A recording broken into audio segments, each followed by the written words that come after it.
Hello everyone, welcome to class work institute. अब नए disaccharide का जो अनदर डाइसैकेराइड का जो स्ट्रक्चर हम लोग डिस्कस करेंगे that is the maltose.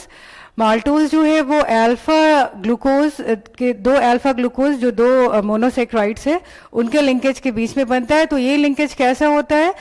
First glucose का जो होता है वो फर्स्ट एनोमेरिक कार्बन और सेकेंड का जो होता है वो फोर्थ कार्बन के बीच में लिंकेज होता है और दोनों यूनिट्स जो होती हैं both the units are alpha form. ठीक है ना, दोनों अल्फा फॉर्म में होते हैं। तो अब इसका स्ट्रक्चर डिस्कस कर लेते हैं। ये जो स्ट्रक्चर है हमारा, देखिए 1 2 3 4 5 एंड 6, ये 6 कार्बन कंटेनिंग हमारा डी ग्लूकोज का स्ट्रक्चर है। और ये क्या है? ये अल्फा स्ट्रक्चर है क्योंकि हमारा OH ग्रुप जो है इट्स बिलो द प्लेन। ठीक है ना। और सेम यहां पर अगर डिस्कस करते हैं तो इसके स्ट्रक्चर को लिख लेते हैं 1 2 3 4 5 एंड 6।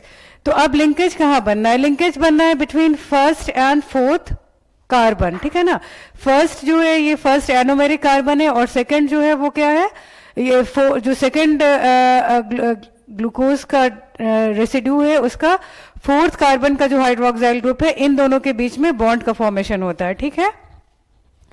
तो देखिए जब इधर क्या होगा, डिहाइड्रेशन रिएक्शन होगा और वाटर मॉलिक्यूल यहां से निकल जाएगा। ठीक है, वाटर मॉलिक्यूल यहां से H2O माइनस हो गया। अब जो स्ट्रक्चर बचा वो क्या है? यहां पे सिर्फ एक O बचता है तो इनके बीच में क्या हो जाएगा? ग्लाइकोसिडिक लिंकेज का फॉर्मेशन हो जाएगा, है ना। इसको रिमूव कर लेते हैं और ये देखिए क्या बना। अब जो है 1 और फोर्थ कार्बन के बीच में क्या हो रहा है? ग्लाइकोसिडिक बॉन्ड का फॉर्मेशन हो रहा है। तो इसलिए इसको हम लोग क्या कहेंगे? अल्फा 1,4 ग्लाइकोसिडिक बॉन्ड, है ना। Alpha 1,4 glycosidic bond.